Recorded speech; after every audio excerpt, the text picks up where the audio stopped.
nouvelle pour la République démocratique du Congo. La maladie à virus Ebola totalement éradiquée à Mbandaka dans la province de l'Équateur. Le ministre de la Santé l'a confirmé devant la presse. Mesdames et messieurs, bonsoir et bienvenue dans Soir Actualité. Dans quelques semaines, le chef de l'État, Félix-Antoine Tshisekedi, va bientôt occuper la présidence de l'Union africaine. Des dossiers brûlants sont déjà sur sa table, notamment le conflit actuel dans le nord de l'Éthiopie. Ce mercredi, le président de la République a accordé une audience au chef de la diplomatie éthiopienne. Reportage. Les conflits qui opposent depuis le 4 novembre dernier l'armée fédérale éthiopienne aux forces de la région dissidente de Tigré connaît une escalade dangereuse avec risque d'embraser d'autres pays voisins. C'est en sa triple qualité de vice-président en exercice, président élu de l'Union africaine de 2021 et chef de l'État d'un grand pays ami à l'Éthiopie que le président de la République, Félix-Antoine Tshisekedi Tshilombo, a été sollicité pour apporter son soutien. Au sujet du conflit au Tigré, le chef de la diplomatie éthiopienne s'est vu optimiste. Son gouvernement dit gérer seul cette situation. Et les objets de discussion que j'ai eu l'honneur d'avoir avec son Excellence le Président de la République étaient sur trois aspects. Le premier aspect, c'était échanger sur les possibilités de renforcement des relations bilatérales entre nos deux pays dans tous les domaines, y compris dans le domaine de la production de l'énergie hydroélectrique, puisque nos deux nations sont des nations qui ont des capacités hydroélectriques très importantes dans le continent. Le deuxième objet de nos échanges a porté sur la situation interne qui prévaut en Éthiopie, particulièrement dans la région de Tigré. Et à ce sujet, nous avons expliqué au président de la République que le gouvernement fédéral éthiopien gère cette situation pour rétablir l'ordre, l'autorité de l'État, la loi et de manière à ce que la paix puisse être restaurée et l'ordre constitutionnel puisse être préservé. Et le troisième sujet que nous avons discuté portait sur le barrage hydroélectrique éthiopien et les problèmes que cela pose dans le cadre du bassin du Nil avec les deux autres États, le Soudan et l'Égypte. Et à ce sujet, j'ai informé son Excellence Monsieur le Président de la République que les négociations se poursuivent positivement et que nous espérons que bientôt ces négociations pourront aboutir à des résultats positifs. L'Éthiopie souhaite la bienvenue et espère que la présidence, et il est convaincu que la présidence de l'Union africaine que va assurer son Excellence le Président Tshisekedi sera positive et constructive. Et quant à la situation interne du Tigré, il pense que le gouvernement éthiopien fait tout et fera tout pour résoudre ce problème qui est un problème interne et que ce problème sera résolu assez rapidement. Donc voilà, il souhaite et félicite le président Tshisekedi pour son élévation comme président de l'Union africaine et l'Éthiopie lui apportera tout son appui.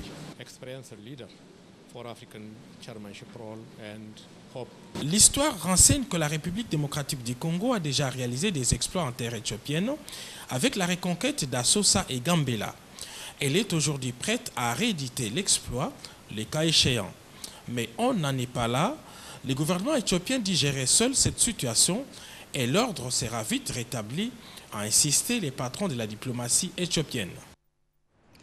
Une triste nouvelle a fait le tour de la ville hier sur l'accident de circulation d'un bus scolaire. Affecté par cette mauvaise nouvelle, le chef de l'État est allé s'enquérir de la situation au centre Diamant où étaient pris en charge ses élèves. Très affecté par la nouvelle ayant fait le tour de la ville ce mardi sur l'accident d'un bus scolaire, le chef de l'État, Félix-Antoine Tshisekedi Tshilombo, a interrompu sa journée de travail pour prendre les nouvelles des accidentés. Arrivé au centre médical Diamant, le président de la République a été accueilli par le staff médical qui lui a présenté le rapport médical de 12 enfants victimes de cet accident. De manière générale, la situation est rassurante pour ces écoliers. 5 ont regagné leur domicile après les premiers soins. Les autres poursuivent encore les soins indiqués après des pronostics particuliers liés à chaque cas. Le père de la nation a fait le tour de malades et échangé quelques mots de réconfort avec eux. C'est tout beau, toi. Tu as quel âge? 12 ans. Eh ben, c'est où? À la télé aussi? C'est où les DAP? À côté du lycée Bourse. Ah oui, à côté du lycée. C'est ça qu'on appelle les DAP maintenant. C'est à l'ISP. Hein? Ah, ok, d'accord. Marqués par cette attention particulière et le sens élevé de compassion, les membres de famille ont exprimé leur gratitude au chef de l'État. Merci mingi pona woya sali biso ko banda mukola lobi to banda ko yokango na to moni ye atika biso te pasi oye asunga biso pona monde sha asungi biso me a continue kaka boye. Merci papa Fachi, merci papa Beton pona wo nyonso za na kati ya ko salela biso esuke la kana biso te. Bon, merci pour na assistance nyonso to basali pona biso na ndenge président Ekope Sambote, Zamba Fotaye, à la facilité PC Makasi. À continuer à traiter Bana Bayo Kapé Malam, Tokosepelami. La prise en charge est entièrement assurée par le gouvernement de la République. Pour rappel, le mardi 17 novembre 2020, en début des journées, un minibus transportant les écoliers est entré en collision avec un bus Transco en panne de frein. La rumeur avait fait état de la mort de plusieurs d'entre eux. Aujourd'hui, il y a plus de peur que de mal. Aucune vie n'a été fauchée. L'actualité est également marquée par la victoire des léopards sur le Palanca Negra d'Angola qui a redonné l'espoir à toute la nation congolaise. Et parmi les sages personnes qui avaient cru à l'exploit des léopards de la RDC figure en premier le président de la République, Félix-Antoine Tshisekedi, qui avait déjà pronostiqué au cours d'une interview en Angola les scores de 1-1, témoin de cette confidence, notre confrère Juscar Koussema.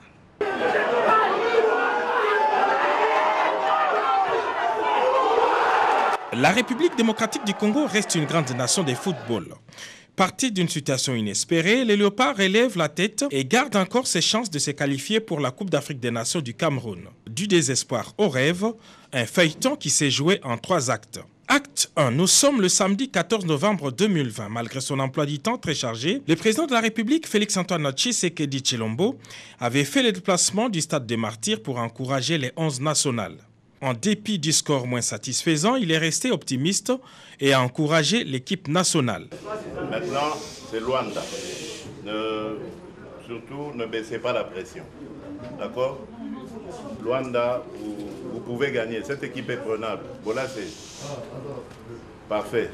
Acte 2. Lundi 16 novembre 2020, à l'issue de son tête-à-tête avec son homologue Joao Lourenço à Luanda, les chefs de l'État avaient pronostiqué juste. Nous allons gagner 1-0, disait le président Félix-Antoine Tshisekedi Tshilombo à son homologue Joao Lourenço. Je suis désolé de vous. Dessa vez, vou lamentar contrariar o meu irmão. Vou dizer mesmo que aqui vamos bater Angola por 1-0.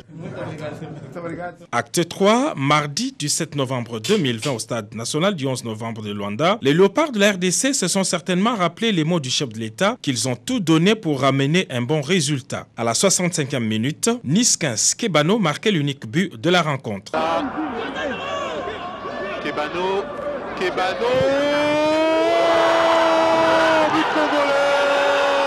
Avec 6 points et 1 point de retard sur les 2 premiers, les léopards de la RDC se relancent pour la qualification. Ils peuvent désormais compter sur le soutien du premier de leurs supporters, le président Félix-Antoine Tshisekedi Tshilombo. Quittons la présidence pour parler du début de l'audience sur l'affaire opposant le député Albert Fabrice Mpouela au bureau de l'Assemblée nationale. Aujourd'hui, mercredi 13 novembre, au Conseil d'État, pour rappel, le député Albert Fabrice Mpouela reproche au bureau de la Chambre basse du Parlement de ne pas déposer dans les délais le rapport financier de la gestion de cette Chambre dirigée par l'honorable Janine Mabunda. Sylvie Moembo pour le détail. Devant le juge de référé de la Chambre de contentieux du Conseil d'État, c'est en contradictoire que la cause Fabrice Mpouela contre le bureau de l'Assemblée nationale a été instruite. Chaque parti a apporté ses moyens pour soutenir sa position. Il est reproché au bureau de la Chambre basse du Parlement de n'avoir pas déposé dans le délai le rapport financier pour son adoption en plénière avec comme conséquence le bureau qui devient démissionnaire. Dans la réplique, les avocats de l'Assemblée nationale évoquent les compétences du Conseil d'État sur les actes d'Assemblée. Ils ajoutent que le rapport financier en question a été effectivement déposé dans les délais et ce, malgré l'état d'urgence sanitaire. Maître Papiniango et ses collègues demandent au Conseil d'État de se déclarer tout simplement incompétents. Les députés, quand vous les élisez et qui sont investis de ces pouvoirs-là par la validation de leur mandat, ne posent des actes qu'au regard de leur mandat. Autrement, nous sommes dans la tricherie, nous sommes dans l'anarchie. C'est ce que dit le règlement intérieur de l'Assemblée nationale. Donc vous ne pouvez pas user de votre qualité de député en faisant autre chose que le prescrit de votre mandat, notamment saisir le juge pour quoi que ce soit. Au cas où il revient même au juge de savoir toutes les lois de la République, notamment les règlements intérieurs de l'Assemblée nationale, qui imposent aux députés des obligations et des devoirs. Ayant suffisamment éclairé la religion, le juge président a pris l'affaire en délibéré et dira le droit dans le délai légal. Notez également que le vice-premier ministre en charge des infrastructures, Willy Ngopos, poursuit sa mission d'inspection du réseau routier. Après Kikwit, il est arrivé à Chikapa où il a inspecté les travaux de construction de 2 ponts modernes qui seront jetés sur la rivière Chikapa et Kasai. Au cours de cette interview sur la reprise de la production des passeports, la ministre d'État, ministre des Affaires étrangères, Marie Toumba Nzeza, appelle les requérants à bannir toute forme d'anti-valeur. Quand on arrive le 100e, on ne doit pas soudoyer les gens pour passer le premier. Il faut respecter ce qui est juste. Pourquoi avoir mis tous ces temps pour la reprise de la production des passeports et pourquoi l'hôtel de monnaie de la République démocratique du Congo n'a pas été associé? Marie Toumba Nzeza répond. Il fallait beaucoup de patience pour démêler les fils de ce fameux contrat et en venir à bout. Ça a pris tout ce temps et il ne faut jamais oublier que entre-temps aussi, il y a eu la pandémie du coronavirus. J'ai été visiter l'hôtel des Monnaies et je pensais effectivement que d'office nous allons faire avec l'hôtel des Monnaies. Mais je crois qu'il est bien que l'hôtel des Monnaies participe à l'appel d'offres, qu'elle soumissionne comme toutes les autres entreprises et on choisira laquelle est la meilleure pour la République. L'équivalent en francs congolais des 99 $ américains, tel est le prix actuel du passeport revu à la baisse. Obtention en déant 7 jours pour la ville-province Kinshasa. C'est la concrétisation de l'une des promesses du chef de l'État Félix-Antoine Tshisekedi durant sa campagne électorale, a relevé la chef de la diplomatie congolaise. Pour information, c'est la société Locosem Sarl qui est l'opérateur retenu pour la production de ces passeports. Vous venez plutôt là de suivre les explications sur la délivrance de passeports qui reprend le lundi 23 novembre prochain pour la ville de Kinshasa et le 7 décembre pour les autres provinces. Et la ministre des Affaires étrangères qui, au cours d'une interview, a appelé la population à bannir toute forme d'antivaleur pour l'octroi de ces documents. Revenons à présent auprès du vice-premier ministre en charge des infrastructures, Willy Ngopos, qui poursuit sa mission d'inspection du réseau routier. Et après Kikwit, il est arrivé à Chikapa où il a inspecté les travaux de construction de 2 ponts modernes qui seront jetés sur la rivière Chikapa et Kasai. Les détails avec Willy Atunakov.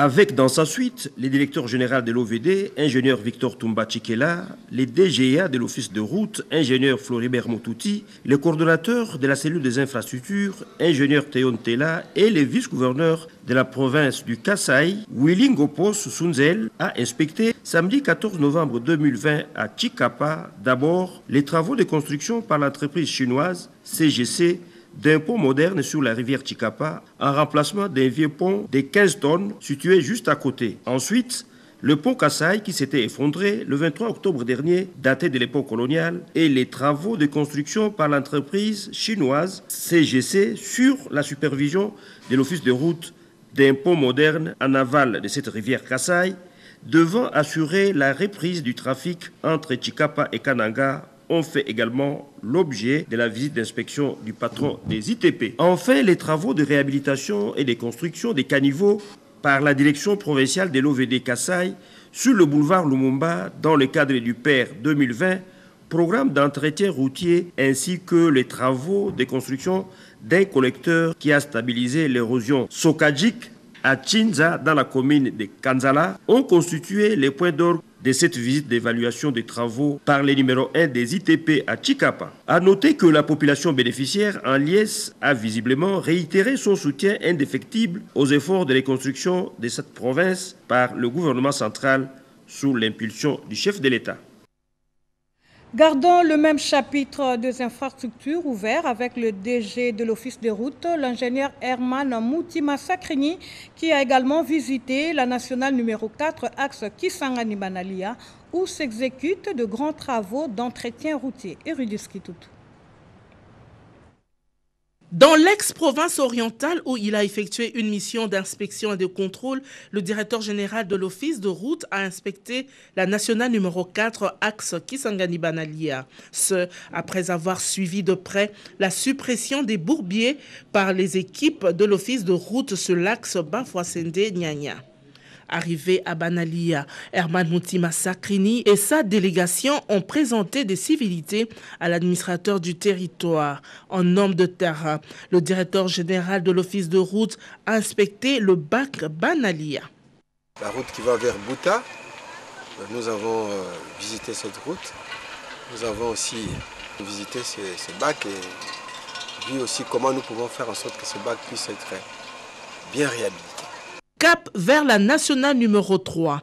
Ici, l'attention est accordée au pont Lubuya, premier ouvrage inauguré par le chef de l'État Félix Antoine Tshisekedi dans le cadre du programme de 100 jours. Je suis dans le cadre de l'inspection routière dans la province de la Chopo. Après la RN4, maintenant nous sommes sur la RN3. Nous avons fait la visite de la route, nous avons vérifié l'état de la route. Il y a certaines sections sur lesquelles nous devons porter quelques attentions avec du pointe-à-temps pour arriver à faire en sorte que la route soit dans de très bonnes conditions. Mais nous roulons très bien sur cette route, il n'y a pas de problème majeur. Tout se passe bien.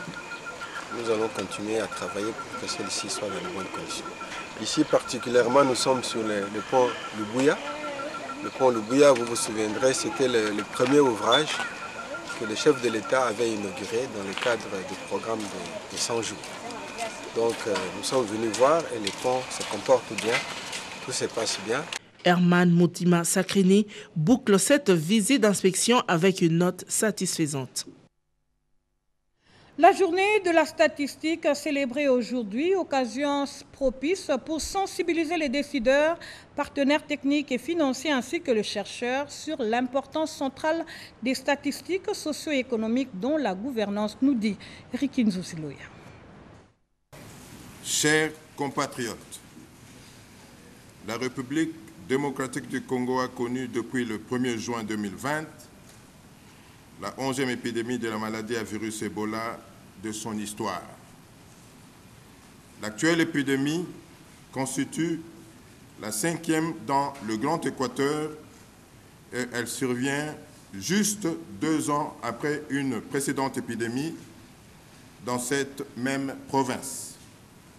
13 zones de santé sur 18 que compte la province ont été affectées avec un total de 42 aires de santé sur 284 qui ont notifié au total 130 cas, dont 119 confirmés et 11 probables avec une létalité de 42,3%, soit 55 décès, dont 2 personnes de soins. C'est l'occasion pour moi d'exprimer au nom du gouvernement toute ma compassion et mes condoléances les plus attristées à toutes ces familles qui ont perdu des êtres chers. Chers compatriotes, cette riposte à la 11e épidémie a encore bénéficié d'une attention particulière du chef de l'État, son Excellence, M. Félix Antoine Tshisekedi Tshilombo, qui est de cœur avec la population de la province de l'Équateur, victime de cette maladie. Chers compatriotes, en ce mercredi 18 novembre 2020, je suis heureux de déclarer solennellement la fin de la 11e épidémie de la maladie à virus Ebola dans la province de l'Équateur en République démocratique du Congo. Je remercie particulièrement tous les agents du ministère de la Santé, le membre du secrétariat technique dirigé par le professeur Jean-Jacques Mouyembe, l'incident manager ainsi que son équipe qui ont œuvré sans relâche pour l'obtention de cette performance. C'était là l'annonce officielle du ministre de la Santé sur la fin de l'épidémie de la maladie à virus Ebola dans la province de l'Équateur. Parlons maintenant du plaidoyer de la République démocratique du Congo pour la réadmission de produits des artisans nationaux au marché AGOA, marché américain. Sur ce, un cadre d'échange a été organisé avec le partenaire du ministère concerné. Il s'agit là du ministère du Commerce extérieur, Industrie, Agriculture et Environnement. Dans la gamme des produits conditionnés par le domaine agro-industriel de la RDC, l'apiculture au circuit de production de miel représente en elle seule 200 milliards de dollars par an sur le marché mondial. C'est ce qu'ont eu à expliquer les délégués des ministères de l'Environnement, du Commerce extérieur, de l'Industrie, de l'Agriculture à l'atelier de la société civile AGOA RDC. Il a regroupé un panel des acteurs des réseaux des agro-apiculteurs en République démocratique du Congo, lesquels élaborent des stratégies avec les partenaires qui œuvrent depuis maintenant une décennie pour écouler sur les marchés extérieurs les produits de l'artisanat congolais. Le délégué du ministre du Commerce extérieur les a assurés du plaidoyer du gouvernement pour une réadmission des produits de la République démocratique du Congo sur le marché américain à travers l'AGOA. Chaque citoyen de la RDC est concerné par les ODD. AGOA n'a pas été mis sur pied seulement pour d'autres pays. Nous aussi, nous devons nous battre. Le plaidoyer était en train de bien passer. Vous avez suivi même le discours du chef de l'État. Et donc, c'est chaque citoyen à son niveau qui a le devoir d'abord de connaître les produits qui sont nôtres. L'abeille a un lien étroit avec les plantes, toutes les plantes, les arbres, l'écosystème et tout. Et donc aujourd'hui, nous encourageons d'autres entrepreneurs. Entre-temps, la ministre d'État en charge de l'emploi est arrivée à Malemba Nkulu. Sur place, Néné Ilunga Nkulu a eu à mener quelques activités. Les détails avec notre confrère Robert Ndaye-Chinsense. Avant de s'envoler pour les territoires de Malemba Nkulu, la ministre d'État, ministre de l'Emploi, Travail et Prévoyance sociale, Dr Néné Ilunga Nkulu est allée se rendre compte du fonctionnement de l'inspection provinciale du travail sous-logée dans des conditions difficiles. Ici, tout manque. Pas de papiers, pas des ordinateurs, le personnel est pratiquement démotivé. Cette inspection provinciale, véritable police du gouvernement provincial, est presque sous bonbonne. Le gouverneur de province, qui était dans la suite de la ministre d'État Néné Ilunga Nkulu, estime qu'il faut, avec l'implication de la tutelle, construire de nouveaux bâtiments qui serviront des bureaux pour l'inspection provinciale du travail. Des instructions claires et précises ont été données aux chefs de division pour améliorer tant soit peu les conditions de travail. La patronne de l'emploi estime que sa mission dans les Olomami, précisément à Kamina, est porteuse d'espoir. L'objet de ma mission a été accompli. J'ai travaillé avec le gouvernement provincial. Nous avons relevé les failles, nous avons relevé les points forts.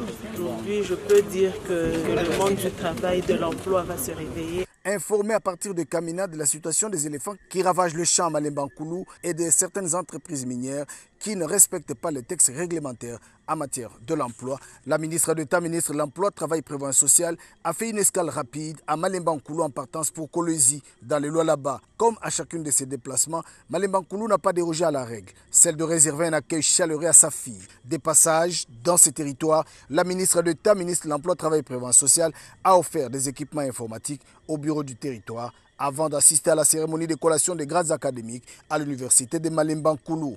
Cœur généreuse et soucieuse de l'avenir de la jeunesse, elle a, à cette occasion, doté l'université de Malemba Nkulu des équipements informatiques pour moderniser sa gestion. Dans les après-midi, de bons pupitres ont été offerts aux écoles de Malemba Nkulu.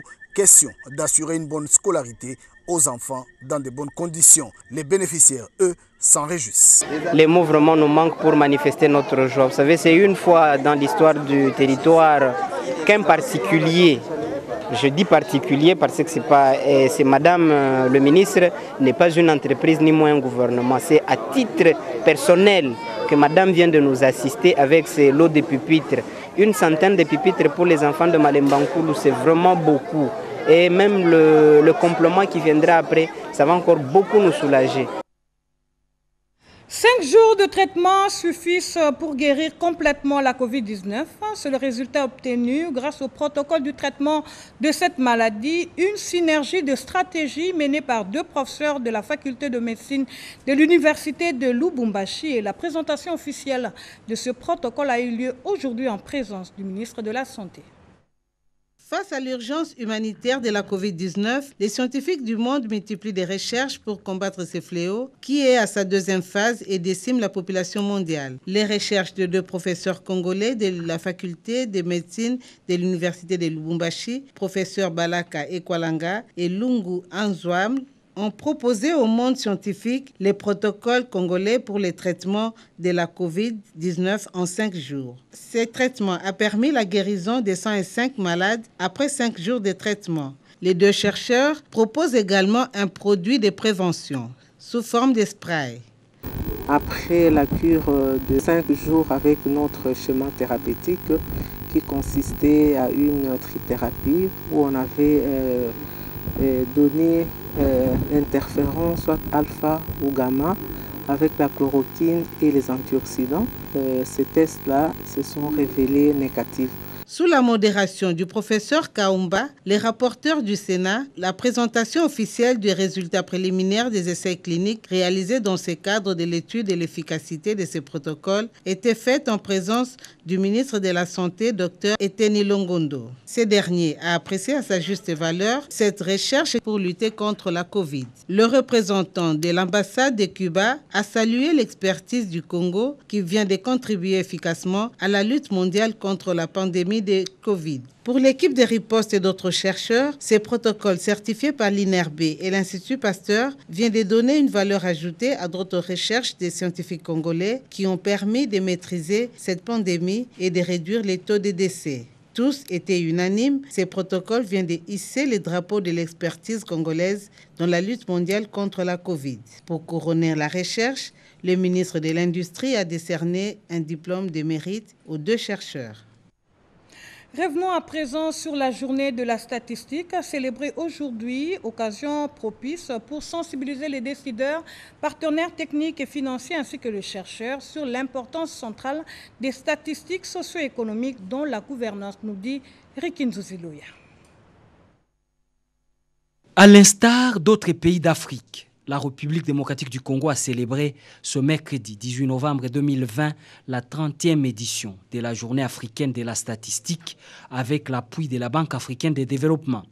Le thème central est moderniser les systèmes statistiques nationaux pour fournir des données et des statistiques en vue de soutenir la paix et le développement durable en Afrique. Pour le vice-ministre du Plan, Freddy Kita, représentant la vice-première ministre empêchée, ce thème a été choisi pour sensibiliser les décideurs, les partenaires techniques et financiers, les chercheurs sur l'importance cruciale des statistiques dans la gouvernance et les statistiques socio-économiques pour atteindre l'objectif d'une Afrique sans conflit. La paix, la sécurité et le développement socio-économique du pays doivent faire l'objet d'un suivi pour que les statistiques y afférentes soient au centre des préoccupations de toutes les parties prenantes du système statistique national congolais, comme recommandé par l'Union africaine. Roger Chulungu-Runika, directeur général de l'Institut national de la statistique, a rappelé l'importance de produire et de disposer des statistiques fiables à jour. Point n'est besoin de rappeler que les statistiques, outils indispensables dans la planification stratégique, doivent répondre à un certain nombre d'exigences, notamment la fiabilité, la qualité, la disponibilité et l'actualité. Dans le contexte actuel de la pandémie de Covid-19, une série de questions se posent sur les nouvelles technologies et méthodes de collecte des données et l'harmonisation des statistiques produites en République démocratique du Congo par rapport aux standards internationaux pour une réponse durable. L'utilisation des statistiques Reste donc cet outil d'aide à la prise des décisions basées sur les faits. Écho de partis politiques, le président en intérim de l'UDPS a séjourné dans la ville de Kikwit où il a échangé avec les forces vives et politiques de cette ville, la cohabitation pacifique et la redynamisation de ce parti dont le Grand Bandundu était au cœur de leur titre. Les séjours du président Haï de l'Union pour la démocratie et le progrès social, l'honorable Jean-Marc Kabunda Kabound à Kikwit, était sans repos. Après un échange direct avec la population, Jean-Marc Kabunda Kabound a eu également à prendre langue avec les forces vives et politiques. Avec les présidents fédéraux de son parti du Grand Bandundu, leurs entretiens ont tourné autour de la redynamisation des activités du parti dans ce coin du pays. Vous devez vous mettre en ordre de bataille pour les échéances à venir, surtout expliquer la vision du chef de l'État à la population, a-t-il indiqué. Les représentants des partis politiques alliés à l'UDPS de cette province étaient aussi de la partie. Jean-Marc Kabunda Kabound les a appelés à redoubler les efforts et à rester unis pour faire face aux enjeux politiques de l'heure. Les autorités coutumières aussi se sont présentées volontairement pour écouter les proches collaborateurs du chef de l'État Félix Antoine Tshisekedi Tshilombo. Chacun d'eux a reçu une effigie du chef de l'État de la part de celui qu'on appelle affectueusement maître nageur, question de renforcer l'autorité de l'État.